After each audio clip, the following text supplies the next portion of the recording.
अस्सलाम वालेकुम नाज़रीन, सिमसिम टीवी में आपको एक फिर से खुशामदीद कहते हैं। वकार यूनुस के कोचिंग करियर की ये एपिसोड नंबर 4 है। नाज़रीन, वकार यूनुस ने लास्ट टाइम जब पाकिस्तान की क्रिकेट टीम से रिज़ाइन किया तो वो उनका चौथा दौर था और दूसरा एज अ हेड कोच था। और 5वीं दफ़ा पाकिस्तान क्रिकेट टीम के साथ वकार यूनुस 4 सितंबर 2019 को 2019 में दोबारा तब जुड़े जब मिसबाउल हक को पाकिस्तान क्रिकेट टीम का हेड कोच अनाउंस किया गया और साथ साथ चीफ सिलेक्टर भी अनाउंस किया गया।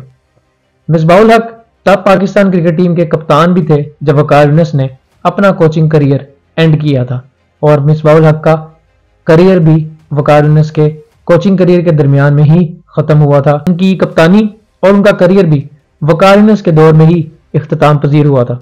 नाज़रीन, पीसीबी का जो पैनल था उसके 5 मेंबरान थे जिसके हेड पाकिस्तान के साबिक कप्तान इंतखाब आलम थे और जो एप्लीकेशंस फास्ट बॉलिंग कोच के लिए आई थी उसमें बड़े बड़े नाम मौजूद थे जिसमें वेस्ट इंडीज के साबिक फास्ट बॉलर और लेजेंड कर्टनी वॉल्श शामिल थे। इसी तरह पाकिस्तान के फॉर्मर फास्ट बॉलर जलालुद्दीन साहब भी एप्लीकेशन देने वालों में शामिल थे और मोहम्मद अकरम पाकिस्तान के एक और साबिक मायानाज फास्ट बॉलर जिन्होंने अपनी एप्लीकेशन बाद में विदड्रॉ कर ली थी और वो हट गए थे। लेकिन जलालुद्दीन साहब जो कि पाकिस्तान के लेवल 4 के कोच थे जिन्होंने कोचिंग का बकायदा एक कोर्स किया हुआ था और लेवल 4 के वो कोच थे, उनको पाकिस्तान क्रिकेट टीम के साथ अटैच नहीं किया गया, ना ही इतने बड़े नामों को प्रेफरेंस दी गई। हेड कोच के लिए भी डीन जोन्स जैसे बड़े नाम को नजरअंदाज करके मिसबाउल हक को यह जिम्मेदारी सौंपी गई और फिर जाहिर है कि मिसबाउल हक की प्रेफरेंस वकार यूनुस के साथ बाकियों के मुकाबले में ज्यादा थी। जलालुद्दीन साहब जो कि एक लेवल 4 के क्वालिफाइड कोच थे, वो खुश नहीं थे कि पीसीबी ने उनके साथ सही ट्रीटमेंट नहीं की।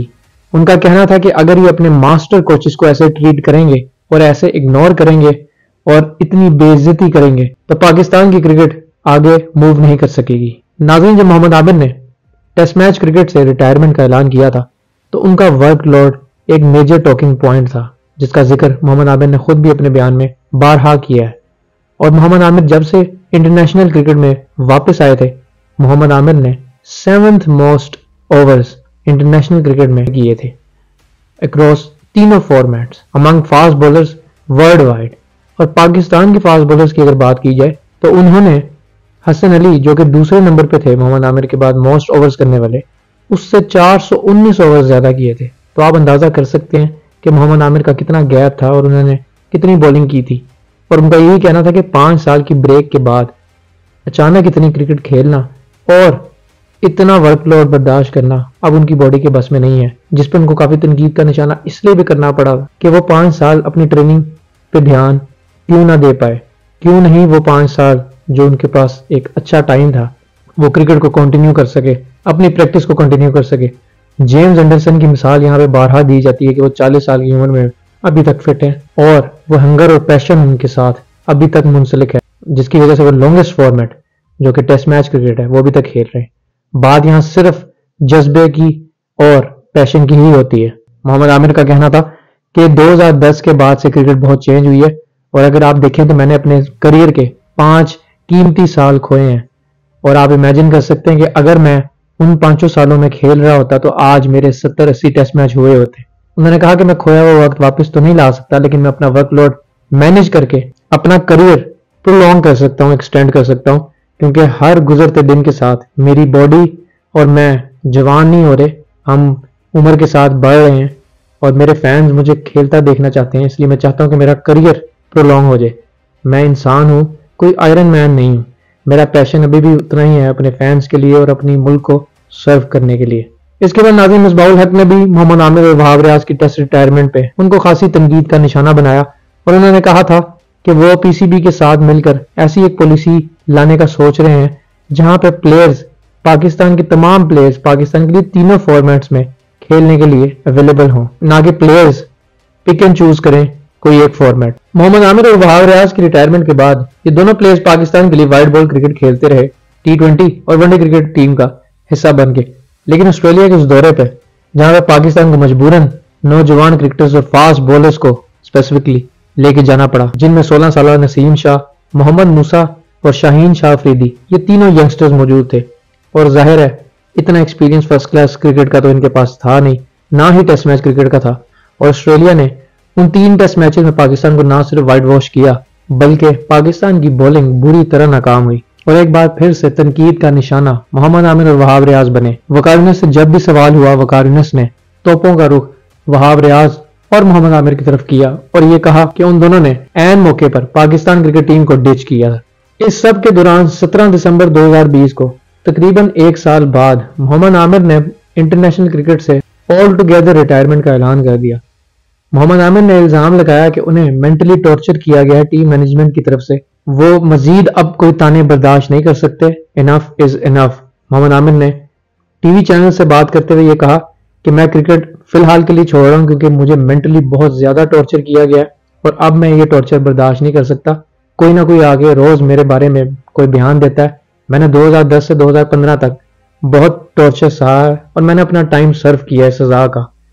मुझे ये बता के कि पीसीबी ने मेरे पे इतना इन्वेस्ट किया है, बार बार टॉर्चर किया जाता है, लेकिन मैं कहूंगा कि मुझ पर सिर्फ 2 बंदों ने इन्वेस्टमेंट की थी जो कि farmer PCB chairman Najam Sethi हैं और पाकिस्तान के साबिक कप्तान शाहिद अफरीदी हैं। सिर्फ ये दोनों थे, बाकी पूरी टीम नहीं चाहती थी कि आमिर खेले, ना वो मेरे साथ खेलना चाहते थे।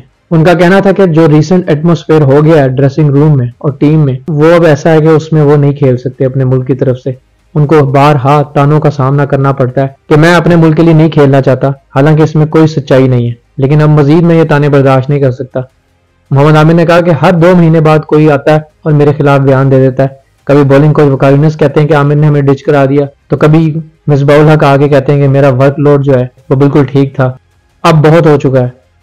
पाकिस्तान क्रिकेट बोर्ड के चीफ एग्जीक्यूटिव जो उस वक्त के चेयरमैन थे वसीम खान, उन्होंने मोहम्मद आमिर से मुलाकात की उनकी रिटायरमेंट के ऐलान के बाद, लेकिन कहा यह जाता है कि मोहम्मद आमिर ने कहा था कि मैं करंट सेटअप में जिसमें मिसबाउल हक और वकार यूनिस खासतौर पर शामिल है इनके अंडर में नहीं खेल सकता। वकार यूनिस से जब भी सवाल किया गया उन्होंने मोहम्मद आमिर और वहाब रियाज को तनकीद का निशाना बनाया। वकार यूनिस का कहना था कि मोहम्मद आमिर और वहाब रियाज ने पाकिस्तान की नेशनल क्रिकेट टीम को बिट्रे किया है, डिच कराया और हमें धोखा दिया। ऑस्ट्रेलिया के क्रूशियल दौरे से बिल्कुल पहले टेस्ट मैच क्रिकेट और रेड बॉल क्रिकेट से रिटायरमेंट का ऐलान करके।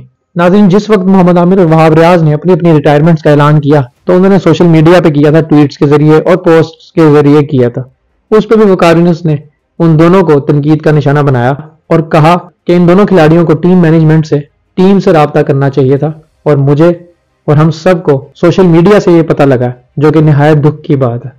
वकार यूनिस ने कहा कि T20 लीग्स जो कि दुनिया भर में हो रही हैं उन्होंने प्लेयर्स को बिगाड़ दिया, उनकी सोच को बिगाड़ दिया, क्योंकि वो पैसा इतना दे देते हैं प्लेयर्स को कि अब प्लेयर्स अपनी नेशनल टीम्स को छोड़कर लीग्स खेलने का ही सोचते हैं या वो सिर्फ T20 खेलने का सोचते हैं जहां पे उनकी बॉडी ने सिर्फ 4 ओवर्स करके अपने आप को बचा लेना होता है। उन्होंने कहा कि ये लीग्स प्लेयर्स को इजी मनी देती हैं और वो अपने कंफर्ट में रहते हैं सिर्फ 3 या 4 ओवर्स करके कि उनको अच्छे खासे पैसे मिल जाते हैं, लेकिन अपने कंफर्ट जोन में रहते हुए प्लेयर्स ये नहीं सोचते कि वो नेशनल इंटरेस्ट को कितना डैमेज कर रहे हैं। वो अपने मुल्क के लिए अपनी टीम के लिए नहीं सोचते। वकार यूनिस का कहना था कि अगर आप सोशल मीडिया पे बैठ के अपने फैसले अनाउंस कर रहे हैं तो ये बड़े दुख की बात है। उनको चाहिए था कि वो टीम मैनेजमेंट को और पाकिस्तान क्रिकेट बोर्ड को पहले इन्फॉर्म करते। उनको डिस्कशन करनी चाहिए थी पहले बोर्ड से और मैनेजमेंट के साथ, क्योंकि इसकी वजह से पाकिस्तान टीम को और हमें बड़ा सफर करना पड़ा है। वकार यूनिस ने साथ ये भी कहा कि मैं ये नहीं कहूंगा कि हमने बहुत कुछ या काफी कुछ खोया है और जो डिसीजंस उन दोनों ने लिए हैं वो हमारे लिए ठीक हैं, लेकिन मेरे दिल में उन दोनों के खिलाफ कोई ग्रज नहीं है। मुझे लगता है कि उन दोनों में अभी भी बहुत क्रिकेट बाकी है। उनको वाइट बॉल क्रिकेट खेलते रहना चाहिए अगर वो पाकिस्तान क्रिकेट टीम में सिलेक्ट होते हैं तो। उन्होंने कहा कि हाँ, ये मानने वाली बात है कि उन्होंने पाकिस्तान की टीम को डिफिकल्ट और मुश्किल सिचुएशन में छोड़ दिया है अकेले, लेकिन उसके बावजूद वो उनको ऑल द बेस्ट विश करेंगे। वकार यूनिस ने यह भी कहा कि हमारे पास कोई चॉइस नहीं थी कि हम इन यंगस्टर्स को नसीम शाह, मोहम्मद मूसा और शाहीन शाह अफरीदी को ऑस्ट्रेलिया में लेके जाते, क्योंकि हमारे पास कोई सीनियर बॉलर बचा ही नहीं था।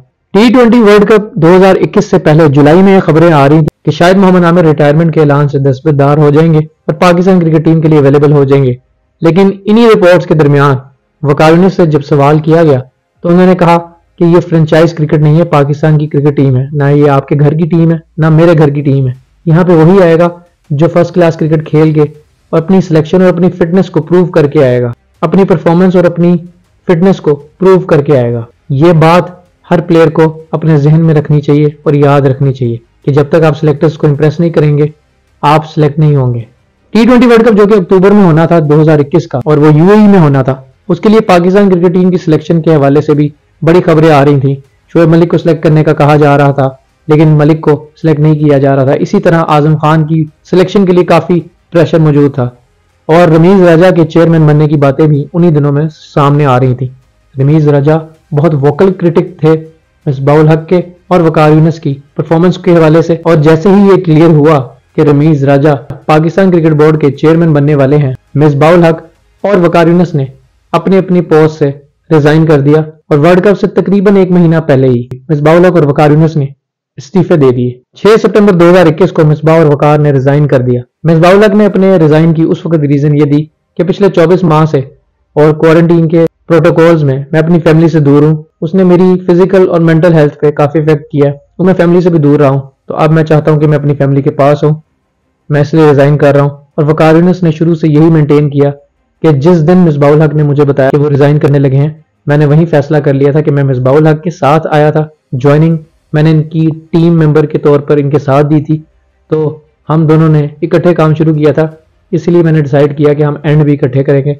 तो उसी वक्त मैंने भी डिसाइड किया कि मैं भी रिजाइन करूंगा। कहा यह जाता है कि वेस्ट इंडीज के दौरे के बाद जब मिसबाउल हक कोविड पॉजिटिव हो गए थे और क्वारंटीन में थे, तो मिसबाउल हक को पीसीबी चेयरमैन वसीम खान की तरफ से यह बताया गया था कि आप न्यूजीलैंड के दौरे के लिए, जो कि बाद में कैंसिल हो गया था, आप आराम करें और वर्ल्ड कप के लिए आपको वापस कोच बरकरार रखा जाएगा। लेकिन रमीज राजा के पीसीबी चेयरमैन का हलफ उठाने से पहले ही वेस्ट इंडीज के दौरे के बाद जो सिलेक्शन वर्ल्ड कप और इंग्लैंड और न्यूजीलैंड की टीमों ने जो पाकिस्तान आना था, उन दौरों के लिए जो सिलेक्शन की गई थी, उसमें मिसबाउल हक का कहना था कि ना तो मुझसे मशवरा किया गया था, ना मुझे उस टीम सिलेक्शन के हवाले से कुछ पता था। कहा यह जाता है कि जब ये कंफर्म हो गया था, हालांकि अभी वसीम खान ही पीसीबी चेयरमैन थे, लेकिन जब ये कंफर्म हो गया था कि रमीज राजा पीसीबी के चेयरमैन इलेक्ट होने लगे, तो रमीज राजा और मोहम्मद वसीम ने बाबर आजम से मिलकर वर्ल्ड कप के लिए और इन दोनों दौरों के लिए टीम का स्क्वाड अनाउंस कर दिया था। और मिसबाउल हक को ये बात बिल्कुल पसंद नहीं आई थी। इसी तरह मिसबाउल हक को आजम खान का नाम टीम सिलेक्शन में देखकर बहुत हैरानी हुई थी, और इसके बाद मिसबाउल हक ने यही बेहतर समझा कि मैं रिजाइन कर दूं। हालांकि मिसबाउल हक का कहना था कि मैं वर्ल्ड कप से बिल्कुल एक महीना पहले पाकिस्तान क्रिकेट टीम को तनहा नहीं छोड़ना चाहता था, लेकिन मुझे मजबूरन करना पड़ा। वकार यूनिस ने भी यही कहा कि मैं भी रिजाइन तो नहीं करना चाहता था वर्ल्ड कप से पहले, लेकिन जब मिसबा ने मुझे बताया कि वो रिजाइन कर रहा है, तो मेरे पास और कोई चॉइस नहीं थी, क्योंकि मैंने उसके साथ स्टार्ट किया था और मेरा यही डिसीजन था कि मैं उसके साथ ही एंड करूं। वकार यूनिस ने 2007 के वर्ल्ड कप से बिल्कुल एंड पहले भी एज अ बॉलिंग कोच इस्तीफा दे दिया था। वकार यूनिस और मिसबाउल हक को क्योंकि ये क्लियर था कि रमीज राजा वर्ल्ड कप के बाद चेंजेस करेंगे, तो उन्होंने बेहतर ये समझा कि वर्ल्ड कप से पहले ही रिजाइन कर दिया जाए। लेकिन मेजर वजह उनकी रेजिग्नेशन की, जो कि मिसबा की रेजिग्नेशन की, वो ये थी कि जो वर्ल्ड कप का स्क्वाड अनाउंस किया गया था, उसमें मिसबाउल हक से कोई राय नहीं ली गई थी, ना ही इंग्लैंड और न्यूजीलैंड की सीरीज के लिए। और वकार और मिसबा दोनों का कहना था कि ब्लेम और बर्डन इन दोनों पर डाला जाएगा और इनको ब्लेम किया जाएगा। तो बाद में जाने से बेहतर है और ब्लेम लेने से बेहतर है कि वो पहले ही इस सिस्टम से और इस मैनेजमेंट से अलग हो जाएं। और यूं मिसबा और वकार ने 6 सितंबर 2021 को रिजाइन कर दिया। ये वकार यूनिस के पाकिस्तान क्रिकेट टीम के साथ 5वां कोचिंग एक्सपीरियंस था। 2 दफा वो हेड कोच रहे हैं और 3 दफा वो बॉलिंग कोच रहे हैं, जिसमें 1 दफा वो फील्डिंग कोच भी रहे हैं। वकार यूनिस ने अपने रिजाइन के बाद जब उनसे सवाल किया गया मोहम्मद आमिर के हवाले से, तो उन्होंने कहा था कि मोहम्मद आमिर को एलेबोरेट करना चाहिए कि मेंटल टॉर्चर क्या है। उनका कहना था कि आप गलत बंदे से सवाल कर रहे हैं, जिसने आपको ये बात की उससे पूछा जाए कि मेंटल टॉर्चर क्या होता है। उन्होंने बताया है कि मेंटल टॉर्चर क्या होता है, उनको चाहिए कि उस पर एलेबोरेट करें, खुलकर बात करें। वकार यूनिस के बारे में बाद में मोहम्मद आमिर ने एक बार फिर ये बयान दिया कि वकार यूनिस की पर्सनैलिटी ईगोइस्टिकल थी, उनमें बहुत ईगो है और वो प्लेयर्स को ऐसे ही ट्रीट करते हैं। वो मुंह पे तो मुझे कहते थे कि तुम बहुत अच्छे बॉलर हो, लेकिन पीठ पीछे मेरे खिलाफ रिपोर्ट्स और बातें करते थे। वकार यूनिस के रवैये के बाद मोहम्मद आमिर इतने दिल बर्दाश्ता हो गए थे कि उन्होंने एक टाइम पे ये भी सोचा था कि वो ब्रिटिश सिटीजनशिप, जो कि उनकी अहलिया की वजह से उनको मिल सकती है, वो लेके वो आईपीएल ही खेलने लग जाएं और पैसा कमाएं। ये थी नाजरीन वकार यूनिस के कोचिंग करियर पे एक डॉक्यूमेंट्री और सीरीज। नाजरीन वकार यूनिस के बारे में कई फॉर्मर प्लेयर्स ने, जो कि उनके कोचिंग करियर के दौरान टीम में उनके अंडर खेलते रहे हैं, उन्होंने वकार यूनिस के बारे में काफी बयानात दिए हैं। जाने से पहले आपको कुछ के बयानात सुनाते हैं और ये फैसला आप पे छोड़ते हैं कि क्या Waqar Younis as a coach कामयाब रहे या नहीं। देखते रहिए सिमसिम टीवी। अपना ख्याल रखिएगा। बहुत शुक्रिया। एक टेस्ट मैच भी नहीं मिला मुझे, ठीक है, 6 के 6 टेस्ट मैच में बाहर बैठा, एक भी नहीं मिला। बॉलिंग करवाते रहे वकार यूनुस साहब, बॉलिंग करवाते रहे। अब आप ये देखिए वहां पे थ्रोए भी करवाई मुझसे, शोल्डर भी पता नहीं खराब करने की कोशिश की या क्या की, ये मेरी समझ से बाहर है।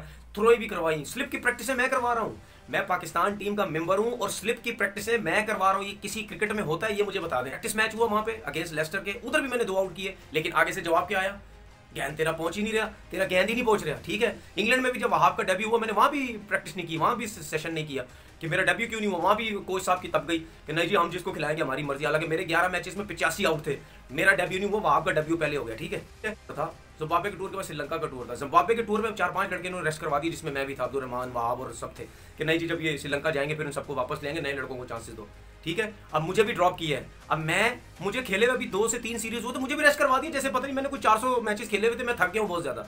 ये प्लानिंग थी, मुझे ड्रॉप करने की एक प्लानिंग थी, ठीक है। उसके बाद जब श्रीलंका का टूर आया, मैं टीम से ड्रॉप। जब मैंने पूछा मोहसिन हसन खान साहब से, चीफ सिलेक्टर साहब, तो उन्होंने बोला भाई आपके कोच ने आपको ड्रॉप कराया, मुझे नहीं समझ आ रही, आपका कोच कहता है ये फिट ही नहीं है, ठीक है। ये बता दें चले, सबसे अच्छा कोच तो आपने ये बताया, और सबसे बुरा कोच जिसके साथ आपको काम करने का बिल्कुल मजा नहीं है, वो कौन है? वो बहुत बड़ा सवाल पाकिस्तान के यार, वो हमारे इज्जत के काबिल है, हमेशा उनका एहतराम किया है और पूरी दुनिया करती है, one of the best coach भी है। लेकिन जो हमारे साथ हुआ कि हमें प्रेशराइज ही रखा गया जब तक वो कोच रहे, जिस टर्नओवर में भी आए विकी भाई, तो उन्होंने बड़ा एक प्रेशराइज भी रखा है कि बड़ी उनकी पर्सनल चीजें वो पता नहीं हमें पर्सनल ले गए, पता नहीं क्या वजह थी कि उनको कभी भी ऐसा ही समझा कि जैसे बड़े भाई हैं, कोच भी है, लेजेंड भी है। तो आई डोंट नो कि उनको क्या था कि मैं उन्हें पसंद नहीं था या पता नहीं क्या वजह थी। तो बहुत सारी बातें ऐसी होती थी जो बॉलिंग करने से पहले या कुछ ऐसी चीजें कि जो परफॉर्मेंस पे हर्ट करती थी, जिनको फोकस आप बॉलिंग पे नहीं उनकी बातों पे हो जाते थे। तो वो याद है, वो कभी नहीं भूलती, लेकिन ये है कि हमेशा वो भी याद है, तो उनकी ये चीजें भी नहीं भूलेंगी। वो थोड़ा सा मुझे टीजिंग टाइम है उनके साथ, लेकिन उसके अलावा पाकिस्तान में या काउंटी क्रिकेट में और आगे पीछे कभी भी ऐसी चीजें नहीं मिली कि जो उस दौर में। अली भाई, मैं बहुत अरसे तक इस चीज को मतलब ज्यादा बात नहीं कर सका, आपसे 1-2 दफा पहले भी शेयर कर चुका हूँ कि बहुत अनवांटेड फील करवाया जाता था वहां पे कि जब एक नया लड़का पाकिस्तान टीम में आता है तो उसकी ख्वाहिश होती है कि वो टीम में खेले और लंबा अर्सा खेले। तो मेरे साथ जिम्बाब्वे टूर पे जो मैनेजमेंट का, स्पेशली वकार भाई का जिस तरह से रवैया था, ऐसा दिल चाहता था कि जल्दी से सीरीज खत्म और घर वापस जाए, क्योंकि बहुत ज्यादा बुरा रवैया कह सकते हैं, क्योंकि मैं उनका हमेशा फैन रहा हूँ। कोई कौन सा क्रिकेटर ऐसा है जो उनका फैन नहीं रहा, सब फैंस रहे उनके। लेकिन एज अ कोच वो जिस तरह से हमें ट्रीट करते थे, स्पेशली मुझे जैसे ट्रीट करते थे, तो वो जो है ना बहुत दिल बर्दाश्त करने वाली चीज थी। वकार भाई ने 2-3 दफा ऐसे टॉन्ट्स मारे जिससे मुझे बड़ा अनफॉर्चुनेट लगा कि जो है ना उन्होंने कहा, बार बार कराची का जिक्र वो करते थे। उन्होंने मुझे 2-3 दफा इस तरह से कहा कि भाई तुम कराची वाले ऐसे, तुम कराची वाले वैसे। और ये चीज मैं जब तक पाकिस्तान टीम में नहीं आया, मैं नहीं मानता था कि रेसिज्म जैसी कोई चीज होती है, कि लैंग्वेज रेसिज्म भी होता है। क्योंकि मेरा नेशनल टीम का जो पहला इंट्रोडक्शन था वो वकार भाई के अल्फाज ऐसे थे कि भाई तुम पंजाबी समझ लेते हो। मैंने कहा बिल्कुल समझ लेता हूँ। तो उन्होंने कहा कि हाँ, क्योंकि मोस्टली सब हम पंजाबी स्पीकिंग है तो हम टीम मीटिंग पंजाबी में करते हैं। तो मैंने कहा हाँ, इसमें बार बार बताने की क्या जरूरत है। 1-2 दफा मेरे प्रैक्टिस के इंसिडेंट ऐसा था कि मैं और सुहेल खान हम लोग साथ प्रैक्टिस करना चाह रहे थे, तो उस पर भी वकार भाई ने मुझे टॉन्ट किया कि ये केसीसी की टीम नहीं है, कराची की टीम नहीं है, तुम कहाँ जा रहे हो प्रैक्टिस। लेकिन वहाँ पे जो हमारे कोच थे वकार यूनुस साहब, उन्होंने मुझे बोला था कि आप टेस्ट मैच में कीपिंग करो। तो मैंने उन्हें मना किया था कि मैं नहीं कर सकता, क्योंकि आगे हमारी सीरीज़ दुबई में थी, वहाँ पे मिसबा भाई 3 स्पिनर खिलाते थे और 1 फास्ट बॉलर खिलाते थे। तो मैंने उन्हें कहा था कि मेरी बैटिंग में इफेक्ट होगा बहुत ज़्यादा, और आपकी मेहरबानी आप मुझे ना करवाएं। तो उनके एक वर्ड्स थे कि देखता हूँ फिर मैं आगे क्रिकेट तुम्हें कौन खिलाएगा। तो मैंने उन्हें कहा था कि विकी भाई प्लीज़ ऐसा ना बोलें, मैं क्रिकेट खेलना चाहता हूँ पाकिस्तान के लिए, मैं एक ऑनर्स हूँ पाकिस्तान के साथ, इसलिए मैं नहीं कर सकता। आप मुझे वनडे T20 में खिला रहे हैं, करवा रहे हैं कीपिंग, तो मैं अपनी खुशी से कर रहा हूँ, टीम की जो मर्जी है उसके लिए कर रहा हूँ। अब जिम्बाब्वे में हमारी एक सीरीज़ हो रही थी जिम्बाब्वे के साथ, खैर कुछ इतना ताल्लुक अच्छे नहीं थे हमारे। मुझे उन्होंने ड्रॉप कर दिया और मैं चुपचाप, जो मेरा काम था, पानी पकड़ा, पानी पिलाया, बड़ा स्वाब कमाया मैंने उस मैच में। अब वो मैच हार गए, ठीक है, हार गए। अब वो पहली मीटिंग थी जिसमें कम से कम मैं ये सोच के बैठा हुआ था कि यार आज तो मुझे कोई कुछ नहीं कहेगा। तो पहली ही बात कोच ने की, विकी भाई ने, कहते हैं आपको पता है मैच क्यों आ रहे हैं? तो मैं गौर से सुन रहा था कि पता नहीं क्या कहेंगे, कि बैटिंग अच्छी नहीं हुई, बॉलिंग अच्छी नहीं हुई, कमिटमेंट नहीं थी, इजी ले लिया क्या। ये जो लड़के बाहर बैठे थे ना, इनकी नीयतें ठीक नहीं थी, मैच हार गए। मैंने वकार भाई के ऊपर क्रिटिसिज्म आ रहा है, और वकार भाई के ऊपर ये सिर्फ पहला बंदा नहीं है, 5, 6, 7 लड़के और भी हैं, इंक्लूडिंग माई सेल्फ, कि मुझे लगता है कि वकार भाई की मैनेजमेंट ठीक नहीं है सही, और वहाँ पे जिन्होंने उनके साथ उनके रवैया ठीक नहीं है। As a human being is a great guy, he is a great guy, great company. The minute he comes in a job, that's where the problem comes in. जहाँ पर मुझे लगता है उनकी मैनेजमेंट लड़कों के साथ ठीक नहीं है। हाँ, ये बात भी कहना बिल्कुल ठीक है, पाकिस्तान टीम के जो ट्रेनिंग के तरीके हैं वो बिल्कुल गलत हैं। जो इनको दौड़ने लगवाई जाती हैं, जो पेंडू तरीका अख्तियार किया जाता है कि ला भाई 10 चक्कर, ला भाई यो टेस्ट, ला भाई 325 किलोमीटर भागो। और वकार के बारे में मैंने ये कहा था कि अब मैं खुश तो अब तब हूँ कि अभी सीखे और अब सीधा जाके कहीं कोचिंग करे, कमेंट्री पे मत जाए। तो ये 5वीं दफ़ा था, 15 साल में 5 दफ़ा एक प्लेयर का कमबैक नहीं होता है, कोच का कमबैक आपको कभी दुनिया में नज़र नहीं आएगा। और वो कभी कोच वकार यूनुस न थे ना उन्होंने बनना है, क्योंकि वो जब कोचिंग पाकिस्तानी टीम में सिर्फ कोचिंग करनी है, उसके बाद सीधा जाना है कमेंट्री में जाना है, 2-3 साल उधर लगाने हैं, फिर सीधा पाकिस्तानी टीम में कभी हेड कोच आ जाना है, कभी आपने बॉलिंग कोच आ जाना है। तो मेरा जो इख्तलाफ था वो प्रोसेस से था कि जो जिस बंदे का प्रोफेशन नहीं है आप उसको क्यों लगा